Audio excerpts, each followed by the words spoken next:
বলছে একটা পুত্র কৃষ্ণ ভক্ত হলে 14 কুল উদ্ধার হয়, বাবার কুল আর মামার কুল। আর একটা নারী যদি কৃষ্ণ ভক্ত হয় মা, 21 কুল উদ্ধার হয়ে যায় মা। তাহলে মায়েরা যদি হরিভক্ত হয়, পেটের সন্তান হরিভক্ত হবে। মায়েরা যদি হরিভক্ত হয়, অসাধু স্বামীকে হরিভক্ত করতে পারে। কেন? সতীর পুণ্যে পতির পুণ্য। একটা নারী যদি সতী হয়, স্বামীরও মঙ্গল হবে, সন্তানেরও মঙ্গল হবে। তাই সতী অনুসূয়া বললেন, সংসার সুখী হয় রমণীর গুণে। সীতা একদিন ছুটে গেল সতী অনুসূয়ার কাছে। সতী অনুসূয়াকে ডেকে ডেকে বলছে, ও মা, তুমি বলে দাও সতী রমণী কেমন হয়? সতী অনুসূয়া বললে, শোনো, যে নারী কখনো মাথা থেকে ঘুমটা ফেলে নাই। ও মা, কলিকালে একই হলো, মায়েরা শাড়ি পরা ভুলে গেল। শাড়ি পরা ভুলে তারা নাইটি পরা ধরল। হায় রে হায়, কলিকালের একই দশা ভাই। কলিকালের মানুষ যারা বুড়ো মা বাবাকে দেখে না তারা, কলিকালের মানুষ যারা কুকুর নিয়ে ঘর ভরে তারা, ওমা, কলিকালের মানুষ যারা বুড়ো মা বাবাকে দেখে না তারা কুকুর দিয়ে ঘর ভরছে। ও মা, তবে শুনে নাও ভালো করে, নারী যদি সতী হয়, স্বামীর অকাল মৃত্যু হয় না। মরা স্বামীকে বাঁচাতে পারে বেহুলা সতী, তিনি মরা স্বামীকে বাঁচালেন লক্ষ্মীন্দরকে। সতী অনুসূয়া তিনি বাঁচালেন তার স্বামীকে। তাই কোনো রমণী যদি মাথায় ঘুমটা দিতে পারে, তাদের সতীত্ব রক্ষা হয় মা, তারে সতী নারী বলে। এখন তো নাইটি পড়েছে, নাইটি পরে কেমন করে ঘুমটা দেবে বলো? শোনো, সতী রমণী তাকে বলে যে কখনো স্বামীর নাম ধরে ডাকে না। সতী রমণী তাকে বলে যে স্বামীর মুখে মুখে তর্ক করে না। সতী রমণী তাকে বলে যে স্বামীর আগে সেবা করে না। আহা, স্বামীর আগে যদি কেউ সেবা করে, সে স্বামীর আয়ু খেয়ে নেয়। নারী মা, মা মাটি মা খাটি নারী, নারী যদি সতী হয় মরাপতি বাঁচায় লয়। আবার নারী যদি আনারি হয়ে যায়, বলে তোমার মা বাবাকে খেতে দেব না, আলাদা করে দাও, করে দাও, করে দাও। হরি বল, হরি বল। আবার মায়ের আজকাল এখানে কি কাটা ধরেছে, চুলগুলো এখানে পড়ে, লত না ফস কি যেন বলি। উড়ি বাবা রে বাবা। ও মা, কোনোদিন স্বামীর মুখে তর্ক করতে নেই, তর্ক করতে নেই। স্বামীর আগে খেতে নেই, স্বামীকে সেবা দিয়ে তবেই রমণী সেবা করতে হয়। তাহলে সংসারে কোনোদিন লক্ষ্মী ছাড়া হয় না। প্রত্যেকটা রমণী যদি ঘুম থেকে সকালবেলায় উঠে আগে স্বামীকে প্রণাম করতে পারে, সেই স্বামীর কোনোদিন অকাল মৃত্যু হয় না মা। মায়েরা মনে মনে ভাবছে স্বামীকে প্রণাম করে মনে করি। এই যে রাত্রেবেলায় অনেকে গায় না, সেগুলোকে কি করবে? সেগুলোকে মনে হয় পা দিয়ে দেয়। তবে শোনো মা, বাবারও ভালো হতে হবে, মারও ভালো হতে হবে। শুধু মায়েরাই সব করবে তা হলে হবে না, বাবারও ভালো হতে হবে। পুরুষ যদি ভালো না হয়, সেই সংসারে কোনোদিন শান্তি হয় না। পুরুষ যদি নেশা করে পড়ে থাকে, নারীকে ব্যথা দেয়, সেই সংসারে কোনোদিন শান্তি হবে না মা। বীজ যদি ভালো না হয়, চারা কিন্তু ভালো হবে না। শুধু মায়েদের দোষ দিলে হবে না। অনেক ঘরের বেটা ছেলেরা তারা স্ত্রীর উপরে অত্যাচার করে, পত্নীর উপরে অত্যাচার করে, মারধর করে। শুনে নাও মা, কোনো পুরুষ যদি নারীর চুল ধরে, সেই পুরুষের সপ্তকুল নরকে যায়। কেন? নাকি নারীর চুলে সপ্ত নরকের বাস। নারীর চুলে সপ্ত নরকের বাস। দ্রৌপদীর চুল দুঃশাসন দুর্যোধন ধরেছিল বলে অকালে তাদের শত ভাইয়ের প্রাণ চলে গেল। রাবণ রাজা সীতার চুল ধরেছিল বলে তার সোনার লঙ্কা পুড়ে ছাই হয়ে গেল। হিরণ্যকশিপুরের ভাই তার স্ত্রীর চুল ধরেছিল বেদবতী, তার অকালে মৃত্যু হয়ে গেল। পুরুষরা যদি নারীর চুল ধরে, তাহলে সেই পুরুষের জীবনে অকাল মৃত্যু নেমে আসে। কখনো নারীর চুল ধরে নারীকে আঘাত করতে নাই। যে পুরুষ নারীকে আঘাত করে, যে বাড়ির নারীরা মুখ মলিন করে সন্ধ্যাবেলায় বসে থাকে, সেই বাড়িতে কোনোদিন লক্ষ্মী থাকে না। নারীরা যদি আনন্দে থাকে, সুখে থাকে, তাহলে সেই বাড়িতে কোনোদিন অশান্তি হয় না মা।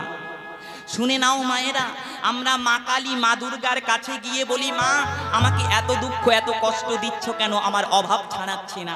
শুনে নিন মায়েরা, এক একটি করে প্রত্যেক দিন বাড়িতে লক্ষ্মী 7 বার করে আসে। প্রত্যেকটা মানুষের বাড়িতে, প্রত্যেকটা মানুষের বাড়িতে মা লক্ষ্মী প্রত্যেক দিন 7 বার করে আসে আর 7 বার করে ফিরে যায়। ফিরে যায় কেন? আমাদের কপালে এত দুঃখ কেন? শুনে নাও মায়েরা, বলছে ঘরের দরজার সামনে যদি পাদুকা থাকে, চটি থাকে, সেই বাড়িতে কোনোদিন লক্ষ্মী প্রবেশ করতে পারে না, শুভ শক্তি প্রবেশ করতে পারে না। তাই বাস্তুশাস্ত্র বলছে, সমুদ্র পুরাণ বলছে যে বাড়ির ঘরের সামনে, সদর দরজার সামনে কখনো জটি কিংবা চপ্পল রাখতে নাই, তাহলে বাড়ি থেকে লক্ষ্মী চলে যায় আর অলক্ষ্মী ঘরের ভিতরে ঢুকে যায় মা। অলক্ষ্মী হচ্ছে লক্ষ্মীর বোন, দুগুণ সঙ্গে সঙ্গে থাকে। যে বাড়িতে লক্ষ্মী থাকে সে বাড়িতে অলক্ষ্মী চলে যায়, আর যে বাড়িতে অলক্ষ্মী থাকে সে বাড়ি থেকে লক্ষ্মী চলে যায়। তাই ঘরের দরজার সম্মুখে কখনো চটি কিংবা পাদুকা রাখতে নাই, তাহলে সে বাড়িতে লক্ষ্মী কোনোদিন থাকে না মা। আপনারা কি জানেন? আপনারা জানেন না, যে বাড়িতে সকালবেলায় ঘুম থেকে উঠে ঘরের দরজায় জল না দেওয়া হয়, সেই বাড়িতে কোনোদিন রোগ ব্যাধি জ্বালা যন্ত্রণা ছাড়ায় না। কেন? সকালবেলায় ওই ঘরের দরজায় পূর্বপুরুষের আত্মারা বসে থাকে জল পান করবার জন্য। ঘরের রমণীরা যদি সকালবেলায় ঘরের দরজায় জল দিতে পারে, পূর্বপুরুষের আত্মারা জল খেয়ে সন্তুষ্ট হয়ে আশীর্বাদ প্রদান করে সেই গৃহ থেকে চলে যায় মা। তার প্রমাণ কি? ওমা, যেদিন দশরথ রাজা মারা গেল, রাম তার স্ত্রী সীতাকে নিয়ে বনবাসে গেল, রাম পিণ্ডদান করলো না, করলো সীতা। সীতার পিণ্ডদান খেয়ে কিন্তু দশরথ উদ্ধার হয়ে গেল। তাই ঘরের রমণীরা সকালবেলায় দরজায় জল দিলে তার পূর্বপুরুষের, পিতৃপুরুষের আত্মারা স্বর্গবাসী হয়, তাদের জীবনেও উন্নতি চলে আসে ওই পূর্বপুরুষের আশীর্বাদ পেয়ে মা। তাই নারীদের সকালবেলায় ঘুম থেকে উঠে পতিকে প্রণাম করে ঘরের দরজায় জল দিয়ে এই পুরুষোত্তম মাসে, এই শ্রাবণ মাসের দিনে যদি তুলসী পরিক্রমা করতে পারে 4 বার, বলছে তার স্বামীর অকাল মৃত্যু হবে না, হবে না, হবে না। ভগবান আশীর্বাদ করলেন। কি আশীর্বাদ করলেন মা? এই পুরুষোত্তম মাসে যদি কোনো নারী, কোনো পুরুষ সকালবেলায় উঠে তুলসীকে ভক্তি করতে পারে, তুলসীকে 4 বার পরিক্রমা করতে পারে, তার জীবনে কোনোদিন অমঙ্গল হবে না, তার জীবনে কোনোদিন অকল্যাণ হবে না, তার জীবনে হরি ভক্তি নেমে আসবে। কেন? নাকি তুলসী বৃক্ষে আমার গোবিন্দের বাস মা। তুলসী বন যেখানে, বৃন্দাবন সেখানে, আর বৃন্দাবন যেখানে আমার রাধা গোবিন্দ সেখানে। যার বাড়িতে তুলসী বৃক্ষ আছে তার বাড়িতে গোবিন্দ আছে মা। যে বাড়িতে তুলসী বৃক্ষ ফুলে ফেপে ওঠে সেই বাড়িতে সুখ শান্তিতে পরিপূর্ণ হয়ে যায়, আর যে বাড়িতে তুলসী বৃক্ষ মরে যায় মা, ঝরে যায়, সেই বাড়িতে গোবিন্দের বাস নাই মা। তাই নারীরা প্রত্যেক দিন সকালবেলায় কিংবা পুরুষরা প্রত্যেক দিন সকালবেলায় ঘুম থেকে উঠে আগেই যদি তুলসী বৃক্ষ দর্শন করতে পারে, তার জীবনে উন্নতি হবেই হবে মা। ও মা, হরিচন্দনের মৃত্তিকা কাকে বলে?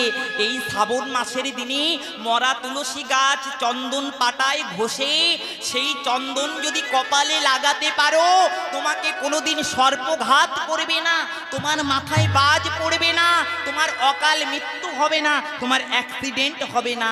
আরও বলে দেই মা, এই হরিচন্দন অর্থাৎ তুলসী গাছের চন্দন ঘষে ঘষে জলে মিশিয়ে যদি স্নান করতে পারো, বলছে গঙ্গা স্নান করবার মতো ফল তোমার প্রাপ্তি হবে। তোমার দেহ থেকে চর্মরোগ চলে যাবে, তোমার দেহ থেকে দুরারোগ্য ব্যাধি চলে যাবে। এই পুরুষোত্তম মাসে মা ভগবানকে যদি তুলসী গাছের আরতি করতে পারো, মরা তুলসী বৃক্ষের ডালে 21টা প্রদীপ তুলো সলতে পাকিয়ে ঘি মাখিয়ে যদি তুলসী ডাল দিয়ে ভগবানকে আরতি করতে পারো 33 বার, বলছে তোমার মরণের পরে আর জন্ম হবে না, তুমি ভগবানের চরণ দাস হয়ে যাবে। তো রাধা নাম করলে পারে আমার গোবিন্দের কৃপা হয়। এই যে উলুর ধ্বনি দিতে বলছি এতবার, যে মায়েরা উলুর ধ্বনি দাও, উলুর ধ্বনি দাও, উলুর ধ্বনির কিন্তু বিশেষ গুণ রয়েছে মা। একটা নারী যদি উলুর ধ্বনি দিতে পারে, উতে রাধা লুতে কৃষ্ণ, একবারে তার রাধা কৃষ্ণের নাম নেওয়া হয়ে যায় মা। বলছে 1,00,000 বার কৃষ্ণ নাম করে যে ফল হয়, একটা রমণী একবার উলুর ধ্বনি করলে পারে তার 3 গুণ ফল তার প্রাপ্তি হয়ে যায়। এই উলুর ধ্বনির এত গুণমা। উলুর ধ্বনি যত দূর যাবে তত দূর পর্যন্ত কোনো জ্বালা যন্ত্রণা রোগ ব্যাধি কিছু থাকবে না। উলুর ধ্বনি যেখানে হয় আমার রাধা গোবিন্দ স্বয়ং সেখানে বিরাজ করেন। একমাত্র উলুর ধ্বনি দেবার অধিকার কিন্তু নারীর আছে মা, পুরুষের নেই। তাই এহেন সুযোগ পেয়ে আপনারা উলুর ধ্বনি থেকে বঞ্চিত হবেন না মা। উলুর ধ্বনি দিলে পারে হার্টের রোগ হয় না, হার্টের রোগ হবে না।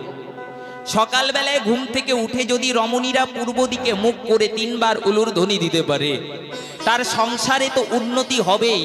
মা লক্ষ্মী তো প্রসন্ন হয়, সঙ্গে সঙ্গে তার দেহটাও ভালো থাকে মা। দেহটা যদি ভালো না থাকে তাহলে কিন্তু গোবিন্দ সেবা হয় না। এই শরীরটা যদি অসুখে ভোগে মা, তাহলে কিন্তু কীর্তনে গিয়ে কীর্তন ঠিক মতো শুনতে পারবো না। তাহলে আগে দেহটা ঠিক রাখতে হবে। এই শরীরটা কি করে ঠিক থাকবে? সকালবেলায় ঘুম থেকে উঠে 3 বার উলুর ধ্বনি দিলে বলছে সেই রমণীর কোনোদিন হার্টের রোগ, হার্ট অ্যাটাক, ক্যান্সার কোনোদিন হয় না। আজকালকার দিনে মা ঘরে ঘরে প্যারালাইসিস, সুগার, বাতের ব্যথা, নানান ধরনের অসুখ। কেন মা? আজকালকার দিনের মানুষেরা অলস হয়ে গেছে, এরা নড়ে খেতে চায় না। আর আগেরকার দিনের আমি শুনেছি আমার ঠাকুমার কাছে, আগেরকার দিনের মায়েরা পেটে বাচ্চা নিয়ে তারা ধান বেনে তারপরে ভাত খেতে হয়েছে। এখনকার দিনে গ্যাসে রান্না করে খেতে খেতে সবার গ্যাস্ট্রিক আলসার হয়ে যাচ্ছে মা। আর আগেরকার দিনে কাঠের উনুনে রান্না হতো, কাঠের উনুনের রান্না খেলে কিন্তু শরীর সুস্থ থাকে মায়েরা। হরি বল, হরি বল। আমরা যত মডার্ন হচ্ছি আর আমরা পোলট্রির মুরগির মতো হয়ে যাচ্ছি মা। নিতাই গৌর হরি বল। তো যত ঘন ঘন উলুর ধ্বনি দেবে মা, তত কিন্তু মঙ্গল হবে। আপনাদের মঙ্গল হবে, আপনাদের এলাকার মঙ্গল হবে, আপনাদের ঘরের মঙ্গল হবে, আপনাদের সন্তানের মঙ্গল হবে। তাই সবাই মিলে প্রেমানন্দে একবার বলুন, নিতাই গৌর হরি বল, হরি বল, হরি বল। বাহ, খুব সুন্দর। এই না হলে মা, নিতাই গৌর হরি বল। সবাই মিলে দুটি বাহু তুলে জয় জয় রাধা রানী কি হরি বল। খুব সুন্দর। আমরা সবাই মিলে এলাম মধুমাখা বৃন্দাবন। সবাই মধুমাখা বৃন্দাবনে এলাম। স্থান শ্রীরাম মধুমাখা বৃন্দাবন। আজ আমার নন্দের নন্দন শ্রী মধুসূদন গোবিন্দ আমার নবলক্ষ গোধেনু সঙ্গে করিনি, দ্বাদশ রাখালকে সঙ্গে করিনি। তিনি মাঠে গেলেন সখাদেরকে সঙ্গে করে। তিনি গোচারণে গোষ্ঠে গিয়ে আজ সখাদের সঙ্গে করে তিনি বিনোদ খেলা খেলছেন। কেমন করে দেখুন মা। ওগো খেলা রসে ছিল কানা,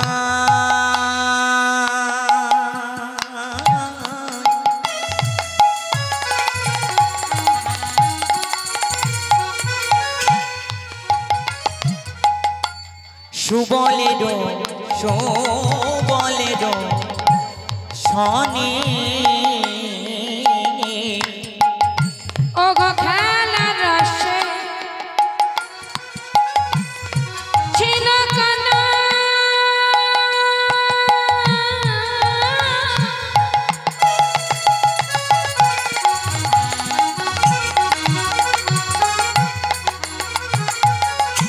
ওগো সুবলেরো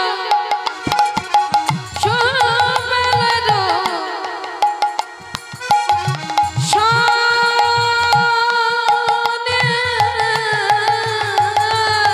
আবার হেন কালে রাধা বদন পড়ে গেল মনে। ওগো হ্যালো কালে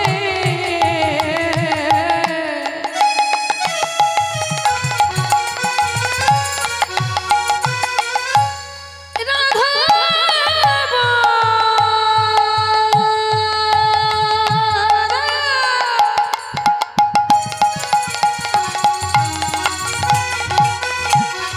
পড়ে গেল মনে। বলি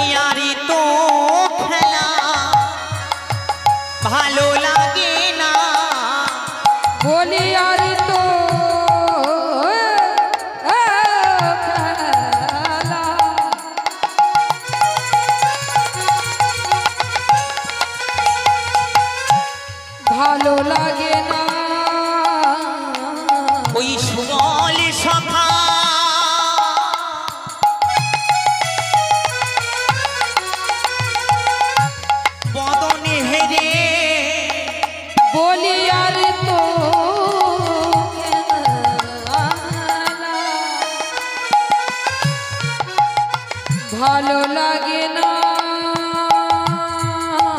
ওই না শুভ সবল সখা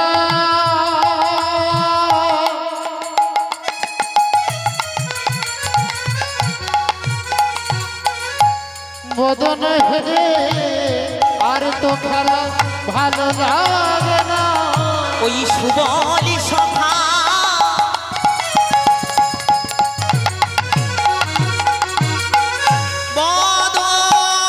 বদন হেরে আমারে আরি তো খেলা ভালো লাগে না ওই না শুভ শাখা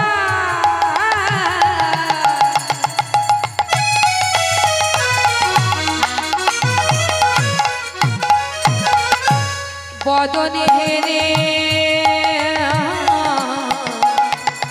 বলি আরে তো খেলা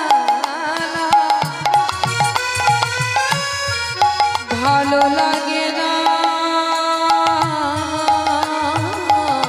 ওই সুবলে দেখে রাধা মনে পড়িল বলিয়ারি তো খেলা ভালো লাগে না ওগো বদনে দেখে বদন মনে পড়িল বলিয়ারি তো খেলা ভালো লাগে না ওগো বদনে দেখে বদন মনে পড়িল আর তো খেলা ভালো লাগে না বদনে দেখে বদন মনে পড়িল আর তো খেলা ভালো লাগে না বদন দেখে বদন মনে পড়িল আর তো খেলা ভালো লাগে না বদন দেখে বদন মনে পড়িল বদনে দেখে বদন মনে পড়িল ওগো হ্যালো কালে রাধা বদন পড়ে গেল মনে ওগো হ্যালো কালে রাধা বদন পড়ে গেল মনে।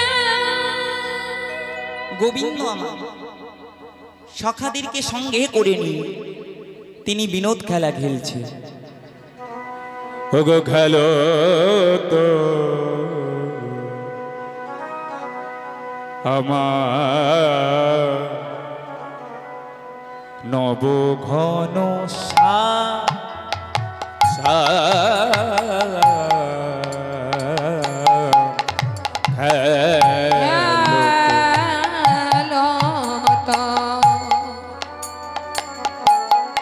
আমার নবঘন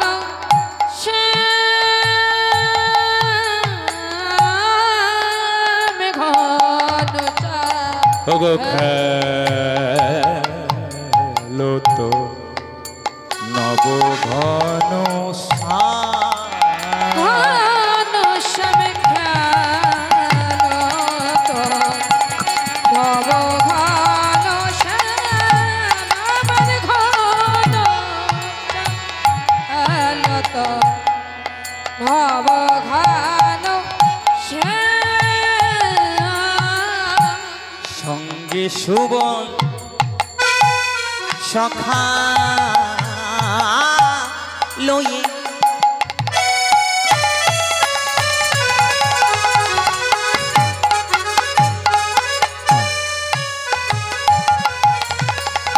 খেলে গোড়া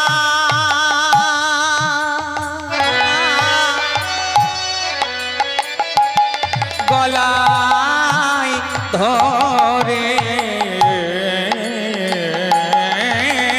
ওগো সঙ্গে শাখা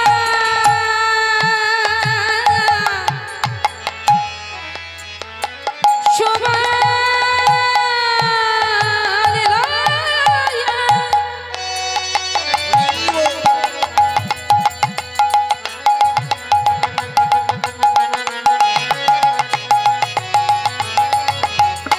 ওগো খেলে খেলা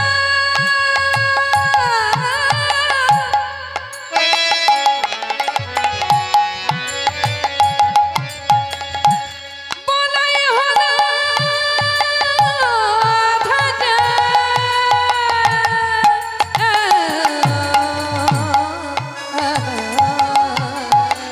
জয় রাধে জয় রাধে